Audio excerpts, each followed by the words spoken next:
శ్రీ కంచి పరమాచార్య స్వామివారి ఉపన్యాస లహరి 11వ భాగం, అంబిక 11వ భాగం, 5/6/24.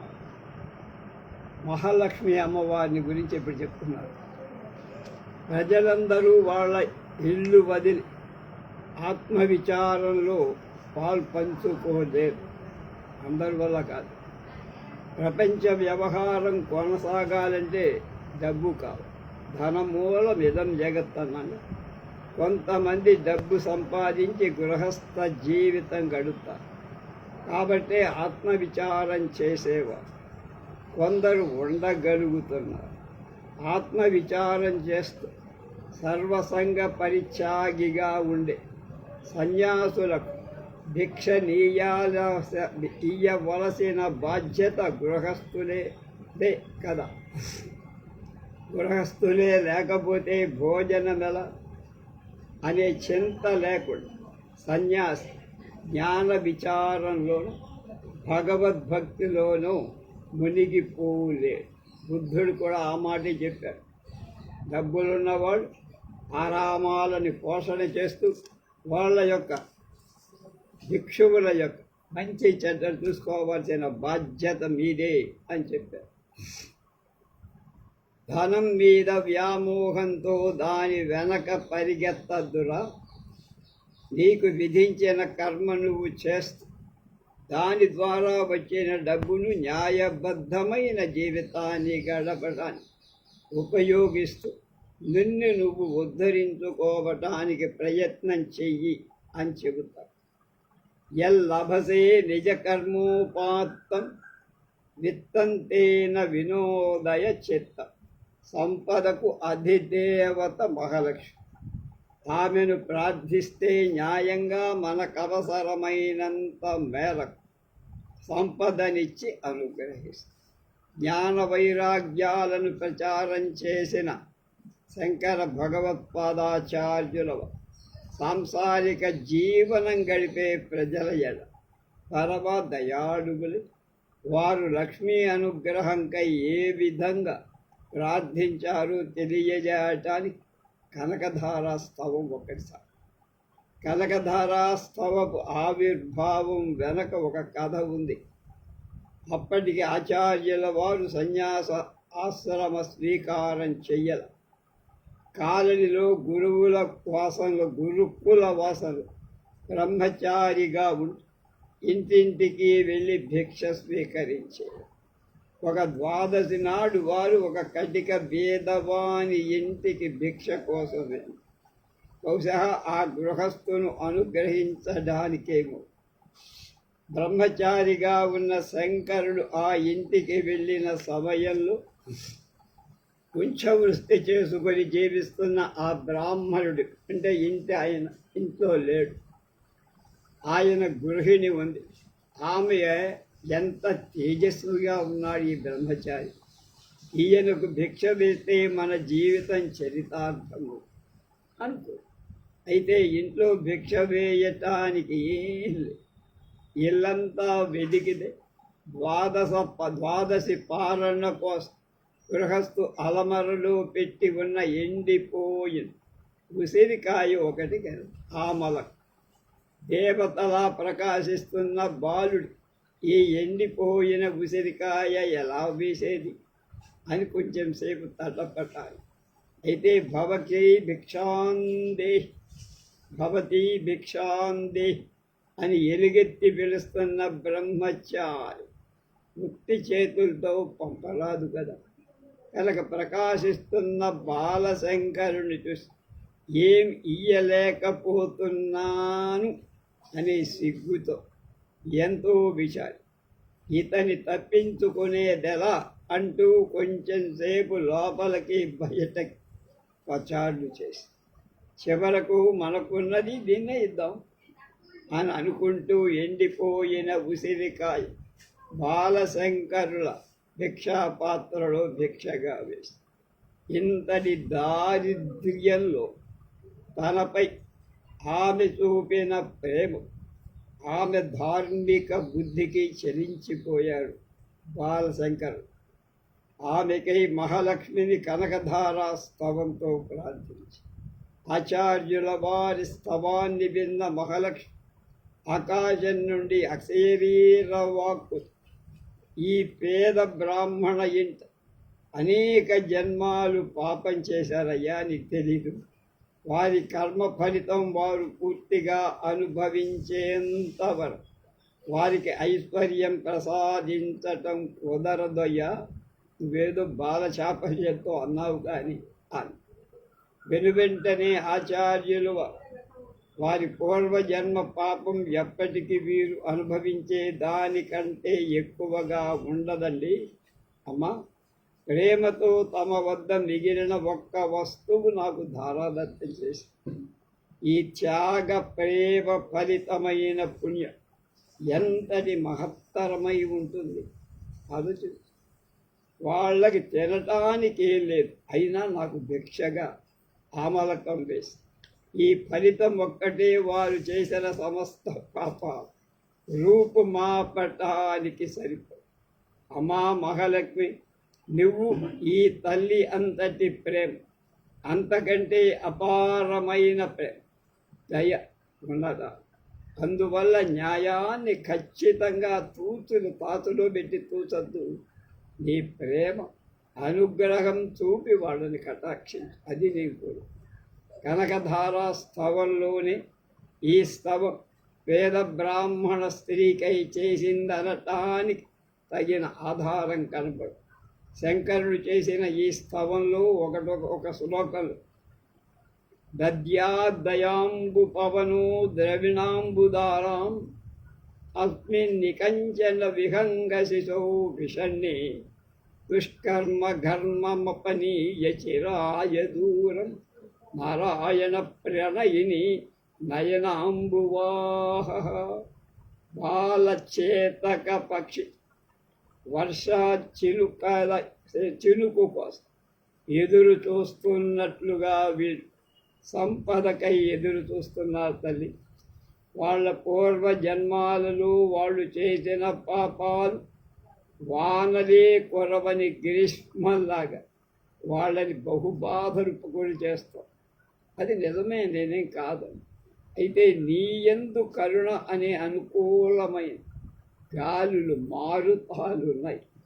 ఆ కరుణా పవనంతో నీ అనుగ్రహమనే నిండిన మబ్బులు నడుపుతూ వచ్చి ఇక్కడ ఐశ్వర్యాన్ని కురిపించు తల్లి అన్నారు. మళ్ళా విద్యాదయాంబు పవను ద్రవిణాంబుదారాం అస్మిన్ నికంచన విహంగశిశౌ విషణ్ణే దుష్కర్మ ఘర్మమపనీయ చిరాయ దూరం నారాయణ ప్రణయిని నయనాంబువాహ. బాలచేతక పక్షి చేతక వర్షం చినుకేద ఎదురు చూస్తున్న ఈ నిరుపేద బ్రాహ్మణ దంపతులు సంపద కోసం ఎదురు చూస్తున్నారు. ఆయన ఎక్కడికైనా యాయవారం వెళ్ళి 4 గింజలు తెస్తే ఇంట్లో తింటారు, అదే ఫస్ట్. వాళ్ళ పూర్వజన్మలు వాళ్ళు చేసిన పాప వానలే కురవని గ్రీష్మల్లా ఇంకా వాళ్ళని బాధిస్తూనే. అది నిజమే, నేనేం కాదు. అయితే నీ యందు కరుణ అనే అనుకూల మారుతాలున్నాయిగా. మనకేం చెప్తున్నారు, ఋతుపవనాలు వస్తున్నాయి, కేరళ తాగుతున్నాయి. అది అనుకూలమైన ఋతుపవనం. ఆ కరుణా పవనాలతో నీ అనుగ్రహమని నిండిన మబ్బుల నడుపుతూ వచ్చి ఇక్కడ ఐశ్వర్యాన్ని కురిపించు తల్లి అని అంటారు.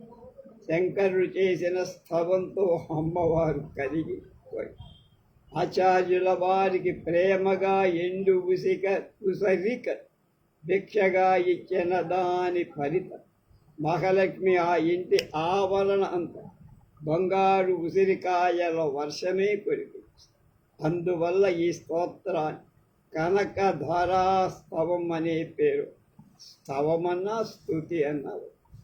ఆచార్యుల వారు మొట్టమొదట చేసిన స్తుతి ఇది. కాబట్టి దీనికి ఒక ప్రత్యేకమైన గొప్పతనం కూడా ఉందంటున్నారు కంచి పరమాచార్య. ఆచార్యుల వారి కరుణ, వేద బ్రాహ్మణ స్త్రీ యొక్క ప్రేమాదర, అమ్మవారి కటాక్షం మూడు త్రివేణి సంగమంలాగా కలుస్తాయి. అందువల్ల ఈ స్తోత్రం పారాయణ చేసిన వాళ్ళకి కోరికలన్నీ అణగారిపోయి న్యాయమైన సౌఖ్యవంతమైన జీవితం నడపట అవసరమైనంత ఐశ్వర్యం లభిస్తుంది. ఆచార్యుల వారు అందరూ ఒకరే అని, తుది చివరిలో జీవబ్రహ్మలకు భేదం లేదని చెప్పారు. అందువల్ల వారు వివిధ దేవతామూర్తుల తారతమ్యాలు ఎక్కడ ఎంచలేదు.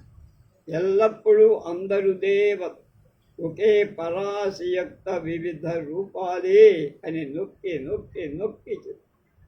అటువంటి భావం ఉన్న శ్లోకం ఈ స్తోత్రంలో కూడా. గిద్దేవతేతి గరుడధ్వజ సుందరీతి శాకంబరీతి శశిశేఖర వల్లభే సృష్టిస్థితి ప్రళయకేజు సంస్థితాయ తస్యై నమస్త్రిభువనైక గురోస్థరుణ్యై. నువ్వు గరుడధ్వజుడైన మహావిష్ణువుకు దేవి, నువ్వే మహాసరస్వతి. కీర్దేవత అంటే సరస్వతి.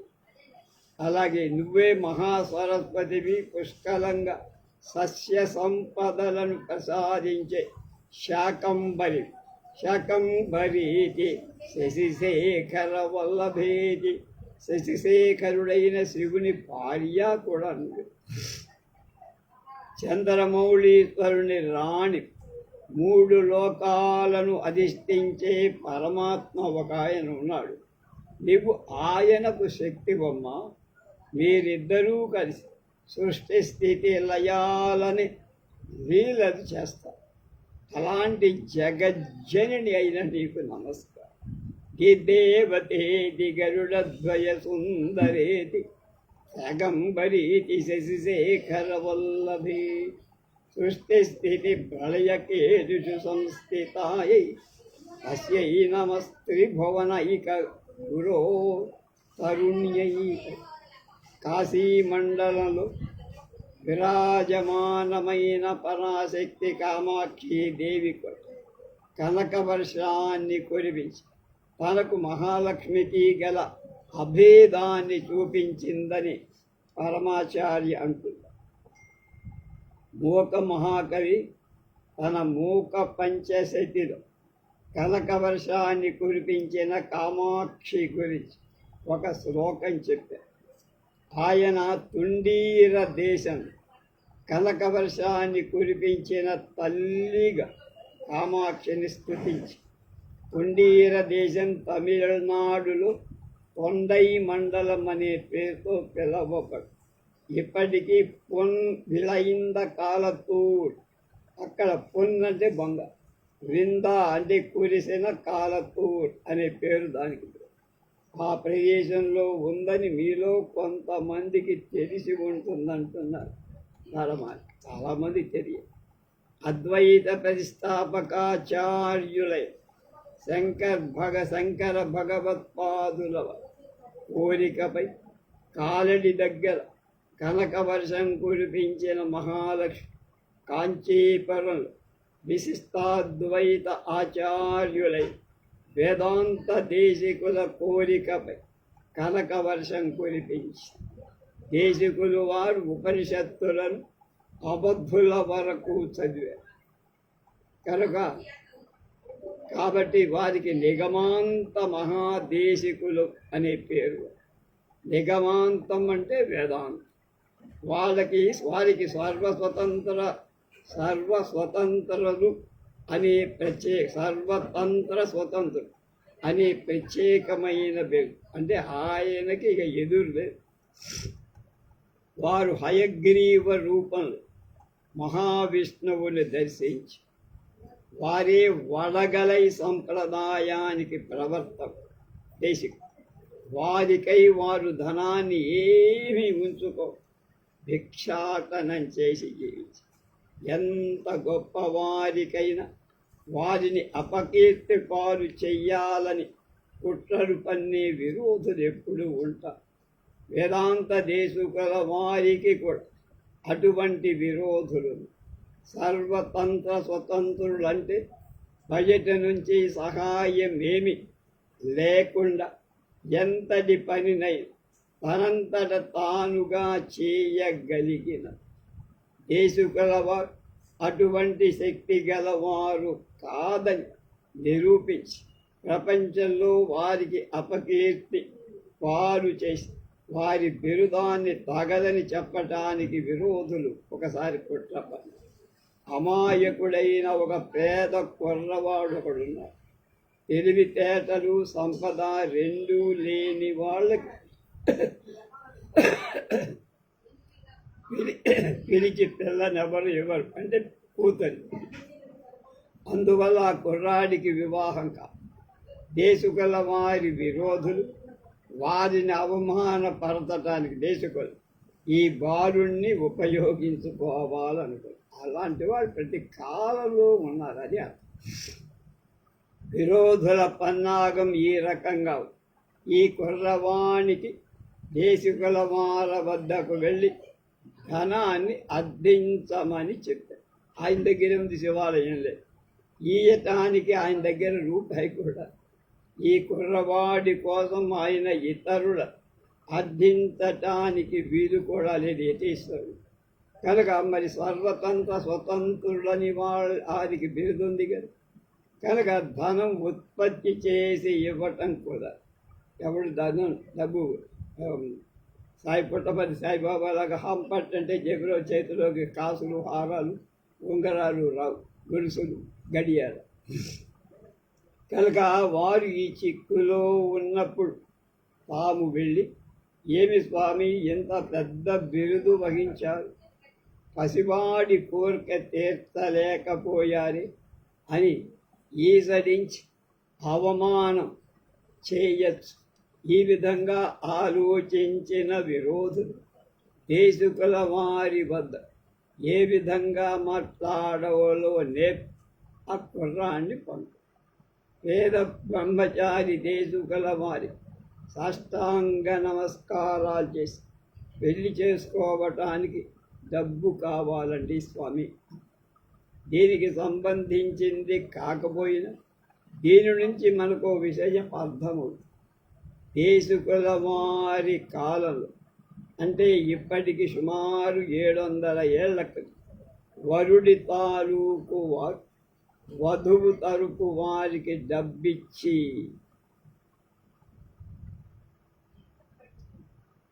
తమ పిల్లవాడి వివాహం జరుపుకునే కన్యాశుల్కం. ఆ రోజుల్లో వరదక్షిణ లేదనటానికి ఇదొక ఆధారం. అప్పటికి లేదు వరదక్షిణ. మగవాడికి దక్షిణ అంటే కన్య డబ్బులు ఇవ్వడం లేదు, ఆడదానికే మగాడు డబ్బిచ్చి పెళ్లి చేసుకునేవారు. దేశకుల వారికి విరోధన పల్లాగం అర్థమైపోయి, కానీ తనను అవమాన పాలు చెయ్యటానికి వారు పంపిన పేదబాలుడి విషయంలో మాత్రం మహాలక్ష్మిని ప్రార్థించారు.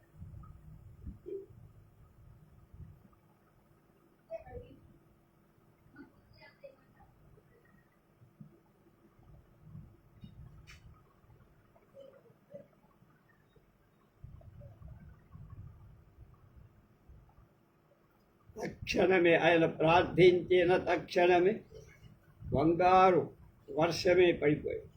దాన్నంతా వారు ఆ బ్రహ్మచారికే ఇచ్చేసి, మహాత్ముల కీర్తి వారి విరోధుల మూలంగా కూడా పెరుగుతుంది, ఇనుమడింపబడుతుంది. దేశకుల వారు కూడా ఈ విధంగా లబ్ధ ప్రతిష్ఠులై శంకరుడు వేదాంత దేశకులు వారికి జనించిన కరుణవల్ వాగ్ధార వర్షించి బంగారం కూడా వర్షించి అద్వైతాచార్యులైన శంకర్ తమ భక్తుల ప్రయోజనం కొరకై స్తోత్రం చేస్తారు. విశిష్టాద్వైత ఆచార్యులై వేదాంత దేశికు తమ విరోధులు పంపిన బాలుడి అనుగ్రహం కోసం మహాలక్ష్మిని ప్రార్థించి బంగారు వర్షం కురిపింపచేస్తారు. ఆయనే బంగారు వర్షం కురిపించమని అడగదా, వాడికి ఏదైనా సహాయం. మహాలక్ష్మి పరమమైన అనుగ్రహం పొందిన వారిలో విద్యారణ్యులు ఇంకొక విద్యారణ్య శంకర భగవత్పాదులంతటి వారు. ఆయన రాసిన వాటన్నిటికీ భాష్యం రాశారు. వారు అద్వైత ఆచార్యుల పరమోన్నత శంకర భగవత్పాదుల జీవిత చరిత్ర రాశారు. వారి మహత్వం ఇదొక్కటే కాదు, 4 వేదాల భాష్య వీరి అనుగ్రహం చేతనే వ్రాయం. 4 వేదాలకి భాష్యాలు రాయించారు, రాశారు. వేద భాష్యం వారి పేద విద్యారణ్య భాష్యంగా చలామణి. వారు జ్యోతిష, వైద్య, ధర్మ, అర్థశాస్త్రాల మీద విపులమైన పెద్ద ఉద్గ్రంథాలు. విద్య అరణ్యులు. అరణ్యం అంటే ఏ విధంగా అరణ్యం పుష్కలంగా వివిధ వృక్ష లత గుల్మాదులతో నిండి ఉంటుంది. అదేవిధంగా అన్ని విద్యాశాఖ ఈయన దగ్గర ఉన్నాయి. అలాంటి అరణ్యమైంది కనుక విద్యారణ్యం. విద్య అనే అరణ్యం కలిగిన వాడు విద్య. నే చెప్పబోయే కథను ఆధునిక కాలపు చరిత్ర పరిశోధకులు ఒప్పుకోకపోవచ్చు. చరిత్రకారులు విజ్ఞాన శాస్త్రానికి అందని మహిమలు ఒప్పుకో కనుక వాళ్ళు ఎప్పుడు ప్రూఫ్ కావాలంట. అయితే ఈ రోజుకు అటువంటి మహిమలు ఎక్కడో అక్కడ జరుగుతూనే ఉంటున్నాయి అన్నారు పరమాచార్యులు. ఈ కథ విద్యారణ్యుల పూర్వ ఆశ్రమానికి సంబంధించిన, ఇంకా ఆయన ఆశ్రమ స్వీకారం తీసుకోవాలి. అప్పుడు వేద బ్రహ్మచారిగా ఆయన మహాలక్ష్మి అనుగ్రహాన్ని తీవ్రమైన తపస్సు చేశారు. విజయనగర సామ్రాజ్య స్థాపన జరగాలి. ఆయన మహాప్రయత్నానికి మెచ్చి మహాలక్ష్మి ప్రత్యక్షం. అయితే నువ్వు ఈ జన్మలో సంపదను ధనాన్ని కానీ పొందటానికి అర్హుడవు కాదయ్యా. ఆమె ఆయనను స్వాంతపడు అంటే కంగారు పడదు, ఈ జన్మలో కుదరదు నాయన నీకు అది పొందటానికి. మరో జన్మలో నిన్ను అనుగ్రహిస్తాను. నీకు అడిగిన కోరిక తీరుతుంది. ఈ జన్మలో కూడా మరొక జన్మలో అని చెప్పాడు. తరువాత కాలంలో ఆయన అపర శంకరాచార్యుల వారు అని బిరుదు పొందారు కదా. వీరు కూడా శంకరులాగానే ఒక తెలివైన ఎత్తుగడ వేసి సన్యాసాశ్రమ స్వీకారానికి తల్లిగారి అనుమతి పొందటానికి శంకరుడు వేసిన పన్నుగడ మనందరికీ తెలుసు. అంటే నీళ్లలో మునగడం, మొసలి లాక్కెళ్ళటం, ఆతుర సన్యాసం తీసుకుంటానన్న అది ఒప్పుకోవడం, అది మనకు తెలుసు. కనుక బ్రహ్మచారిగా శంకరుడు ఒకసారి తల్లిగారితో నదీ స్నానానికి వెళ్ళటం, అక్కడ నీటిలో దిగి కావాలనే మొసలి చేత పట్టుబడ్డం, ఒక్క క్షణం తల్లిగారి శ్వాస నిలిచిపోవడం.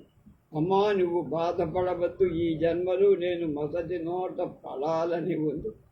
నువ్వు సన్యాసానికి అనుమతిస్తే సన్యాసం మరుజన్మ వంటిది కాబట్టి నేను సన్యాసం తీసుకోగాలి. ఈ మొసలి నన్ను వదిలిపెట్టి పారిపోతుంది అని ఉపాయం చెప్పి కనుక అలాంటి ధర్మ సంకటం వచ్చి పడితే తల్లి ఏ తల్లి అనుమతించకుండా ఉంటుంది. అటువంటి తెలివితేటలతో శంకరుడు తల్లిగారి అనుమతి పొందారు. ప్రేషమంత్రోచ్చారణ చెయ్యగాని మొసలి వదిలేసి ఎప్పుడైతే మహాలక్ష్మి విద్యారణ్యులతో ఈ జన్మలో నీకు అనుగ్రహం లేదురా అబ్బాయి, మరో జన్మలో అయితే నేను ఇస్తా అని అన్నదో ఈ చమత్కారాన్ని ఆయన ప్రయోగి వెంటనే సన్యాసం స్వీకరించి, అమ్మా నేను మళ్ళీ జన్మ ఇస్తే సన్యాసం రెండో జన్మే, ఇప్పుడు ఐశ్వర్యాన్ని కురిపించి ఎవడి కోసం కురిపిస్తాం? ఆయన చూచినంత మేర, ఎంత మేర కలుసు పడితే అంత మేరకు బంగారం నవనిధులతో ఒక కుప్ప ఏర్పడిపోయింది. ఈ కుప్ప ఏంటి, ఆ మొత్తం అంతా మూసుకుపోయి వాటిని చూసి ఆయన ఎంతో విచారించి నిరుత్సాహపడి, ఓహో ఎంతో తెలివితేటలు ప్రవర్తించానని అనుకుని నన్ను నేను మోసం చేసుకున్నాను. నేను ఈ ఐశ్వర్యం నా కుటుంబం దరిద్రం నుండి ఉద్ధరించడానికి కదా నేను కోరింది. సన్యాసినైన నాకు ఇప్పుడు ఇల్లు కుటుంబం ఏం లేదుగా. సన్యాసిగా నేను డబ్బుని ముట్టుకోకూడదు కదా. కనుక తప్పు అంచనాతో కోరి అనవసరంగా చిక్కుల్లో ఇరుక్కున్నాను. జరిగేది జరగనిస్తే నేను ఈ జన్మలో పేదవాడిగా జీవించను. వచ్చే జన్మలో అయినా చక్రవర్తి జీవితాన్ని గడిపేవాడినేమో. తొందరపడ్డానా అనుకున్నా. విద్యారుణ్యల వారే కాదు, మనం కూడా పరమేశ్వరుని అనవసరమైన కోరికలు అనేకం తీరా సిద్ధించాక అయ్యో ఈ విధమైన కోరిక ఎందుకు కోరాను నేను? నిర్ణయం భగవంతుడికే వదిలేస్తే ఆయనే నా అవసరాన్ని చూసి ఎప్పుడో అప్పుడు ఇవ్వకపోతాడా? నేను అనవసరంగా కోరి ఇరుక్కున్నాను.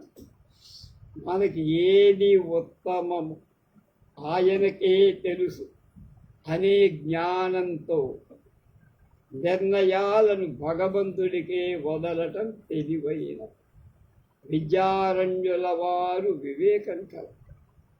అత్యల్ప కాలంలోనే వారి దుఃఖం మట్టు మాయమై అంబిక కావాలని ఏదో ఒక కారణంతో లీల చేసిందని ఆయనకు అర్థమై అది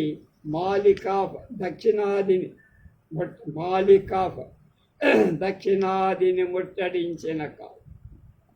ముస్లిం అయిన అతడు రామేశ్వరం వరకు దండయాత్ర చేసి దారిలో అంతా ఎక్కడ దొరికితే అక్కడ హిందూ దేవాలయాన్ని ధ్వంసం చేసేసి అతని దృష్టి ముఖ్యమైన దేవాలయాల మీద, ధర్మం మీద కేంద్రీకరించబడి మనకు నిన్నదాకా పాలించిన ఆయన కూడా అదే పరిస్థితిగా అందువలే మట్టు కొట్టుకుపోయారు, మట్టాష్ అయ్యారు.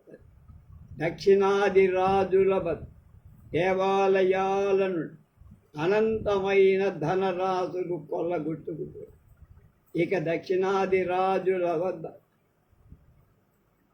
ముస్లిములను ఎదుర్కొనేందుకు అవసరమైన ధనబలం తగ్గిపోయింది.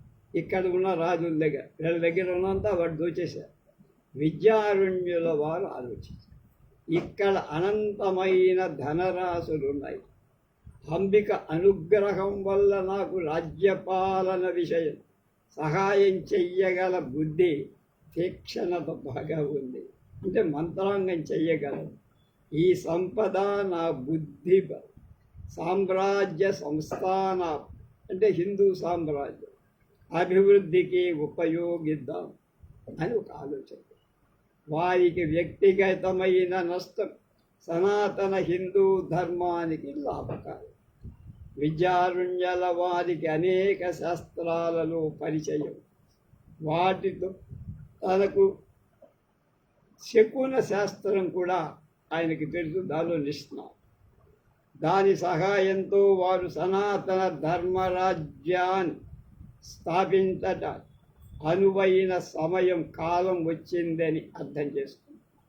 వారికి దానికి ఎక్కడ ఎవరి చేత స్థాపింప చెయ్యాలో కూడా మనసులో అర్థమైపోయి నిర్ణయించేసి దాని ప్రకారం అతడు అక్కడ ఆవులను మేపుతున్న కురంబ జాతి బాలు సరైన వాళ్ళు అనుకుని ఆ ఇద్దరు సోదరులే హరిహర బుక్క తుంగభద్రా తీరంలో హంపి ముఖ్య పట్టణంగా వాళ్ళిద్దరికీ రాజులుగా పట్టాభిషేకం చేసి అక్కడ ఇప్పుడున్న పురాతత్వ సిద్ధిల హంపి శిథిలాలు అని పిలవబడు దేశ దేశాల నుండి వేలాది పర్యాటకులు వచ్చి ఆ శిల్ప సంపద చూసి విభ్రాంతి చెందారు. రామాయణంలో ఈ ప్రదేశం పంపా సరస్సు అని పిలవబడి, మంత్రాలయం పక్కన తుంగభద్ర నది ఉంది మనకు.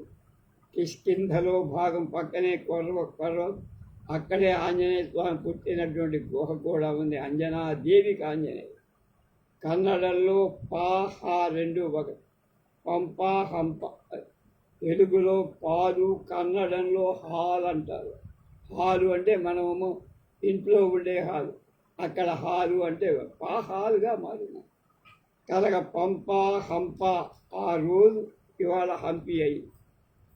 మహాలక్ష్మి అనుగ్రహం వల్ల పొందిన ధనరాసుల రాజ్యాన్ని స్థాపించడం, ముస్లింలను ఎదిరించడానికి సైన్యాలు సమకూర్చుకోవడం సాధ్యమై విద్యారణ్యుల సామ్రాజ్యాన్ని స్థాపిస్తున్నప్పుడు ఈ రాజ్యం విజయ పరంపర చవిచూసి దేశ దేశ నలుమూలలా కీర్తి పటాకలు సాధిస్తుందని సామ్రాజ్యపు కొండలి వేసి పరీక్షించే జాతకం కూడా విద్యారణ్యులు చెప్పారు.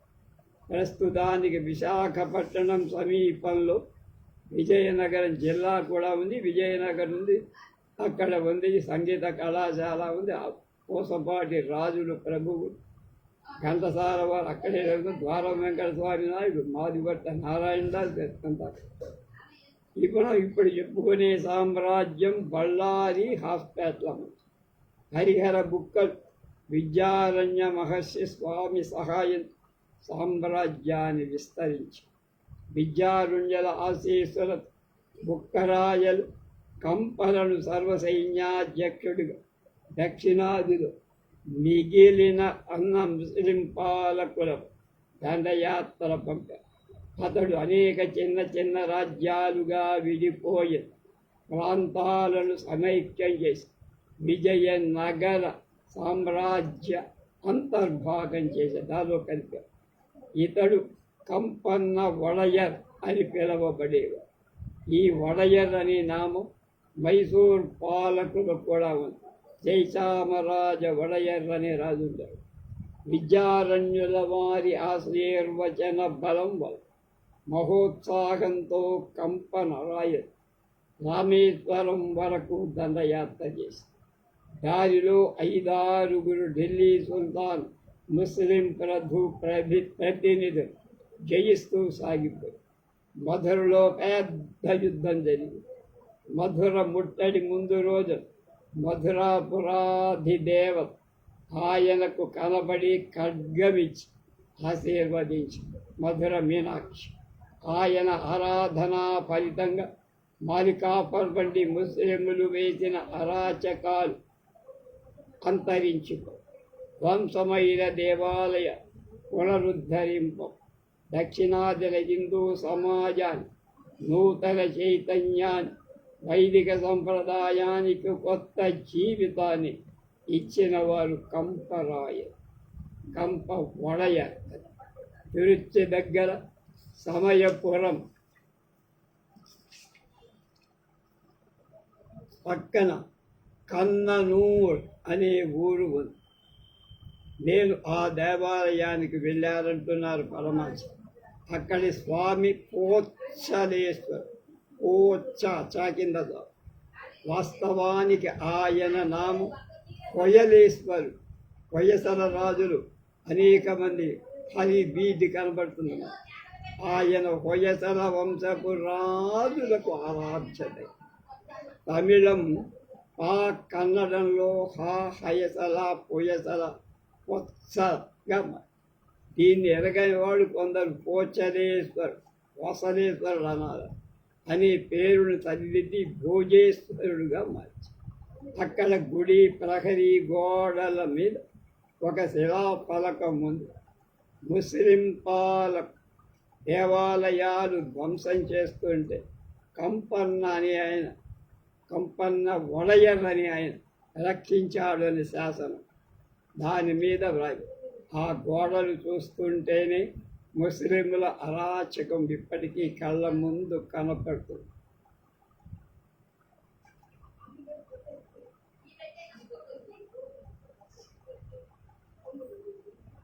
సామాన్యంగా ప్రహరీ గోడ 2 వరుసలుగా కట్టబడి మధ్య మట్టితో పూడ్చబడి ఉంటుంది.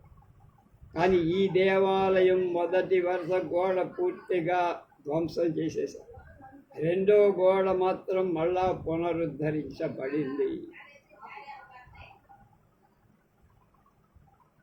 ఈ మాత్రం మిగిలి ఉండటం కంపన్న మూలంగా. కనుక ఈ పక్కనే ఉన్న కంబరాసపట్ అనే ఒక గ్రామం ఈ కంపన్న గుడయర్ పేరు మీద ఏర్పడింది అయి ఉంటుందని ఊహిస్తున్నారు మన పరమాచార్య. సమీపంలో ఉన్న వాలాడి నల్లూరు వేద బ్రాహ్మణుల సర్వసామాన్యంగా ఇచ్చేసిందంటే వాళ్ళు అనుభవించారు. ఈ రోజుకు అక్కడి దస్తావేజులలో ఆ ఊరి పేరు కంపరాయ చతుర్వేది మంగళం అని వ్రాయించబడి, కంపన్న భార్య పేరు గంగాది. కంపన్న సైన్యాలతో వెళ్ళిన చోటులన్నీ ఆమె కూడా వెళ్ళింది. అది చరిత్ర రాసింది, భర్త చరిత్ర. వెంట వెళ్ళటం ఒక్కటే మేఘ మంచి సంస్కృత విదుషీయమని కనుక రచయిత్రి కవయి. ఆయా ప్రదేశాల్లో జరిగిన విషయాలన్నీ కళ్ళకు కట్టినట్లుగా విలక్షణమైన కవితా ధోరణి అభివర్ణించి ఆమె వ్రాసిన గ్రంథం మధురా విజయం. మధుర మీద దండయాత్ర చేసి ముసల్మాన్లను ఓడించి కైవసం చేసుకునే కథ. ఆమె కవితా వైఖరి కాళిదాసు కవిత్వానికి మించినట్లుగా ధీటుగా ఉంటుందని అందరూ అంటారు. ఎపిగ్రఫీగా వారు దాన్ని ముద్రించి 700 ఏళ్ల క్రితం సంస్కృత భాషలో అందమైన శైలి కవిత్వం రాయగల విదుషీమణి ఉండటం నిజంగా మనం గర్వించాలి. విజయనగర సామ్రాజ్య మహాలక్ష్మీ కటాక్షం వల్లనే ఆవిర్భవించి పరాశక్తి అనుగ్రహం వల్ల కంపన్న వడయ ముస్లిం పాలకులపై విజయం సాధించి రాజ్య విస్తరణ చేశారు. సరస్వతి కటాక్షం వల్ల గంగాదేవి ఆ విషయాలన్నింటినీ తన గ్రంథంలో పొందుతారు.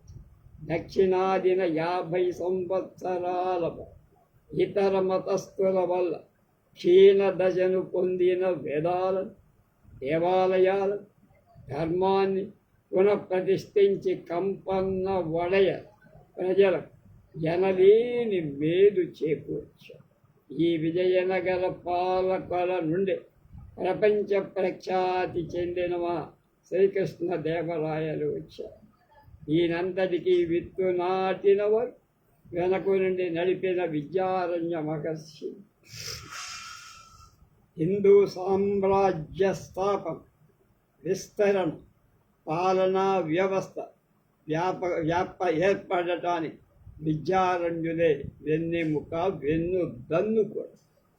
ముస్లిములను తొలగించి హిందూ రాజ్యాన్ని ప్రతిష్ఠించట ఆయన వేసిన బాట. వేద ధర్మాలను ఉన్నత స్థితికి తీసుకువెళ్ళటానికి ఆయన కోసం ఏం కాదు. ఆయన సామ్రాజ్యం సుస్థిరమైన తరువాత హిందూ ధర్మ రక్షణ బాధ్యత అప్పుడు తీసుకుంది. ఆది శంకరుల అద్వైత సిద్ధాంతం మళ్ళా ప్రకాశంలోకి తేవటానికి వేద ధర్మం పునరుజ్జీవితం అవుతుంది అని నిందిస్తుంది. అందువల్ల కర్ణాటక, ఆంధ్ర ప్రాంతాలలో ఉన్న పురాతన శంకర మఠాలు పునరుద్ధరించి వెలుగులోకి తెచ్చి కొన్ని కొత్త మఠాలు స్థాపించి ఇప్పుడు శ్రీ మధ్వుల ద్వైత సిద్ధాంతం ప్రచారంలో.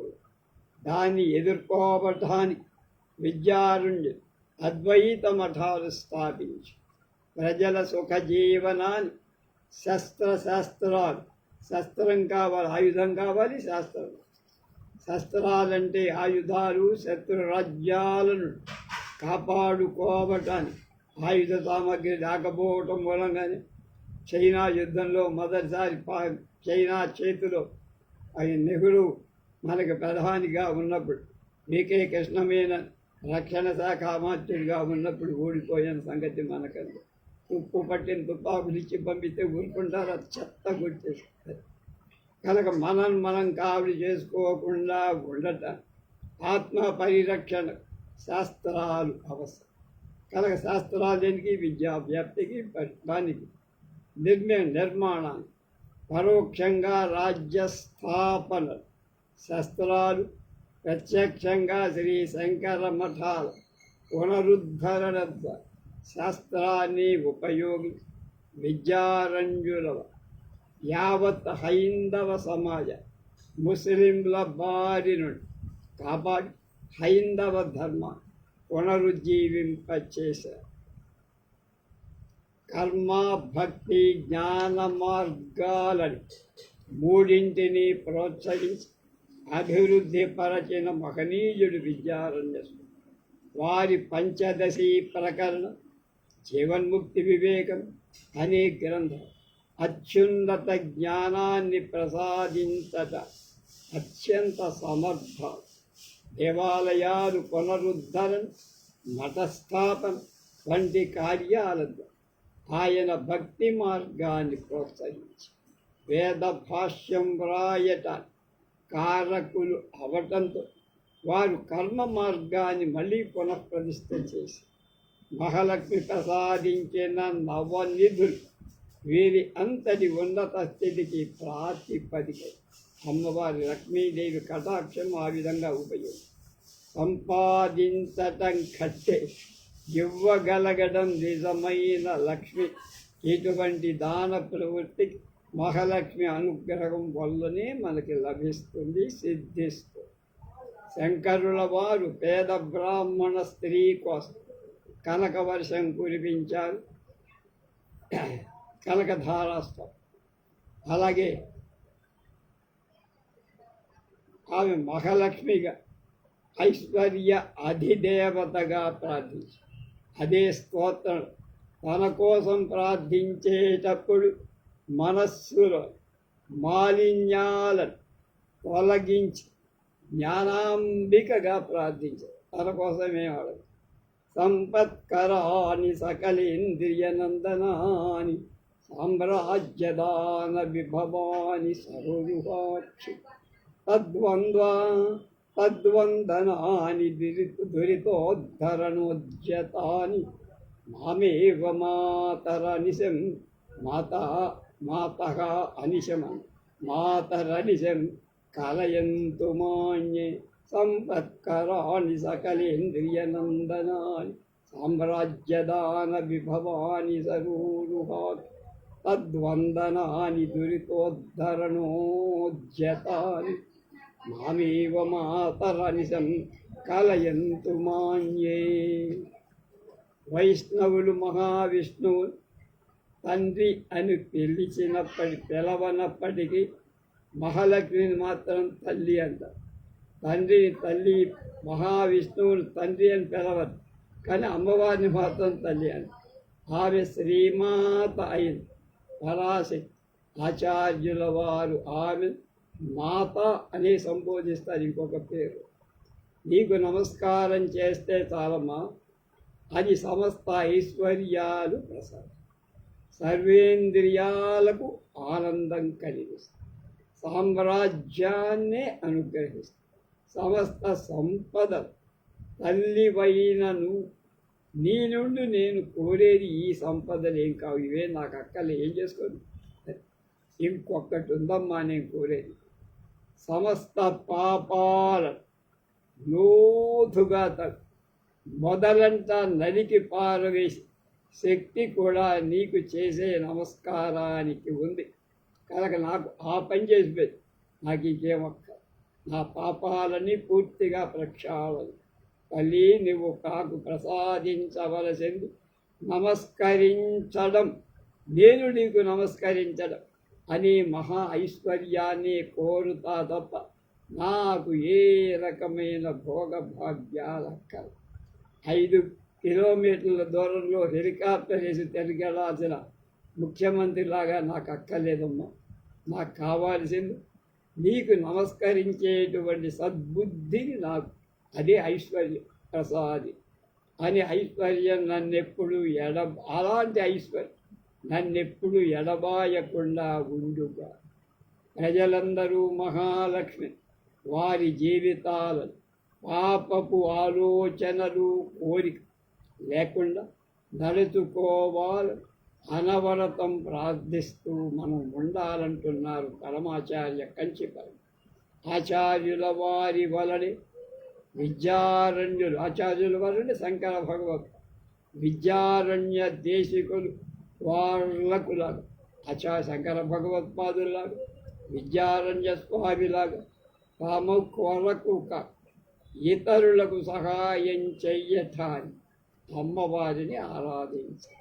మనకు సంపదలు పాప పంకీలం కాకుండా నిర్మలంగా ఐశ్వర్యాన్ని ప్రసాదించము ఆ తల్లిని సర్వదా మనం ప్రార్థించాలని మహాలక్ష్మి అనేటువంటి ఈ విషయంలో అద్భుతమైన విషయాలు మనకు తెలిసినవి తెలియనివి కూడా ఎన్నో చెప్పి రేపు భక్తియే పెద్ద సంపద అనే విషయాన్ని తెలుసుకో.